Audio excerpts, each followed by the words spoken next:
Para mí la historia no ha sido solo una profesión, es sobre todo una vocación.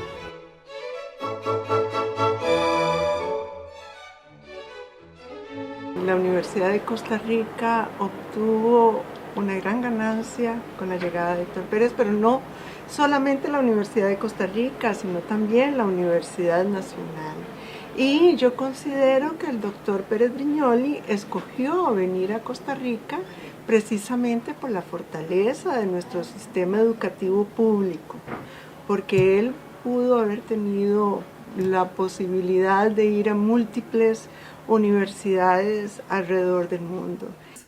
Y a partir de su llegada se empieza a transitar hacia esa visión de ver Costa Rica en el contexto regional interno, pero también comparado con Centroamérica, con América Latina, más allá de América Latina, y por lo tanto su trayectoria lo convierte en un maestro precisamente porque esas ideas las inculca desde la docencia, desde sus proyectos de investigación, en la dirección de trabajos finales de graduación, dirección de tesis, como profesor invitado en universidades del extranjero y como una persona reconocida en el ámbito internacional saliendo desde la Universidad de Costa Rica.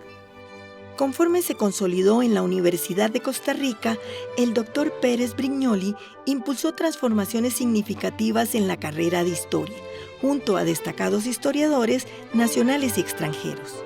Sí se cambiaron mucho las cosas, se abrieron nuevas perspectivas, nuevos temas, ¿verdad? Claro que también hay que decir que todo eso cayó aquí en terreno fértil, porque uno puede venir con muchas ideas y si después no hay buena recepción, no hay buen apoyo, de nada sirve. Entonces ahí sí yo quiero mencionar, por ejemplo, que una persona como don Rafael Obregón fue absolutamente receptivo. Y Ciro y yo tuvimos carta blanca en historia para hacer los cambios. El doctor Pérez Brignoli tuvo un gran socio en esta tarea, su gran amigo, el historiador brasileño Ciro Cardoso, quien impactó la enseñanza de esa disciplina en la universidad.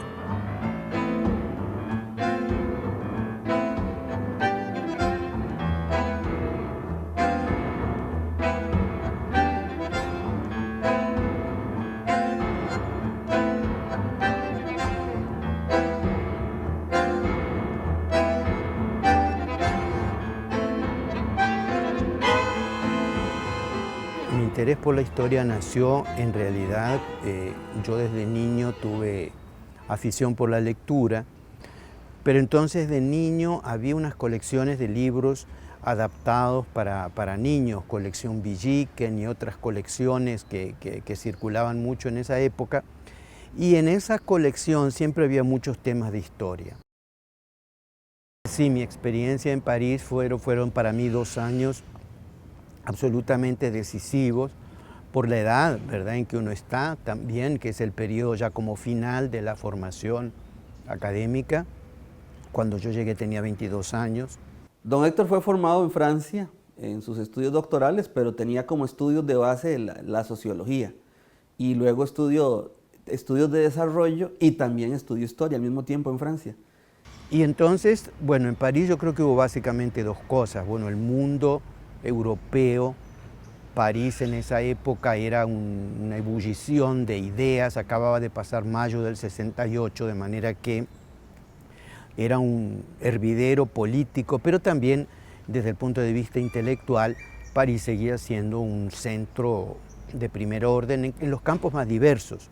Pero en esa época, sobre todo en las ciencias sociales, el auge de lo que después se llamó el neomarxismo, que eran interpretaciones, una rescate de la obra de Marx, pero desde una perspectiva que no era la perspectiva soviética, ¿verdad?, ni la perspectiva tradicional de los partidos comunistas. Era una cosa realmente nueva, la idea de otra visión. Y bueno, yo estuve aquí casi 2 meses, conocí un poco, conocí la universidad, toda aquella universidad de principios de los 70. Luego fui a El Salvador, estuve 1 año en El Salvador, después estuve 2 años trabajando en Honduras, en la Universidad Nacional, también en Tegucigalpa, y a partir de 1974, en enero del 74, llegué a Costa Rica y ya aquí me quedé definitivamente, ¿verdad? Su incesante producción historiográfica le ha permitido la edición de más de una docena de libros y supera los 60 artículos científicos publicados en revistas especializadas. Don Héctor ha tenido la posibilidad de circular como investigador en Estados Unidos, en Europa, en América Latina, y su formación ha sido también interdisciplinaria en ese campo, porque también ha desarrollado la demografía y la demografía histórica en particular. Yo diría que por un lado mis contribuciones a la historia centroamericana. Con Edelberto Torres yo edité 2 tomos de la Historia General de Centroamérica que salió publicada en 1993. 6 tomos de toda la historia de Centroamérica. Yo creo que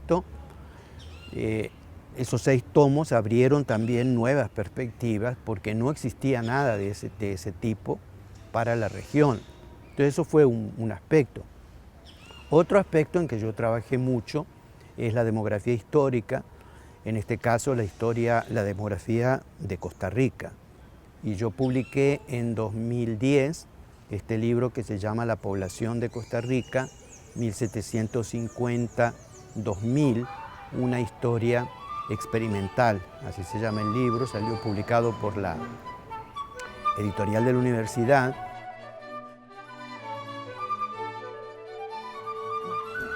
En relación con la historia global de América Latina, 2010-1810, es una obra impresionante, muy novedosa en el campo, bueno, en este terreno de las historias de América Latina, que no son muchas las historias de América Latina que tenemos, son pocas, y quienes se han abocado a esto son personas que tienen, como le digo, un gran bagaje, como en el caso de Héctor Pérez Brignoli. Además es una obra sumamente novedosa porque es una exploración de la historia de América Latina desde muy diversas perspectivas, muy diversos campos. A mí me impresiona mucho cómo el doctor Brignoli utiliza sus conocimientos musicales. Él ama la música. Yo fui director de la Escuela de Historia y Geografía.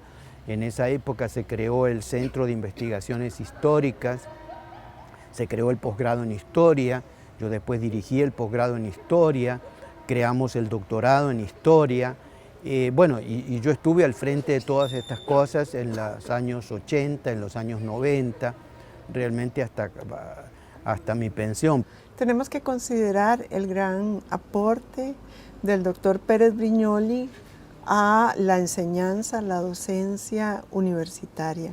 Por ejemplo, el libro Los métodos de la historia, que escribió junto con su colega y gran amigo Ciro Cardoso, es un libro que ha tenido un papel fundamental durante décadas en la enseñanza de la investigación histórica. Una de las excepcionales obras fue el Atlas Histórico de América Central, que publicó junto a la doctora Caroline Hall en el 2003 y que mereció para sus autores el Premio Nacional de Historia Aquileo J. Echeverría. Creo que una cosa importante es que tiene una biblioteca privilegiada. Un buen profesor investigador debe tener una buena biblioteca. Él tiene una excelente biblioteca que siempre ha puesto a disposición de sus colegas y de sus estudiantes.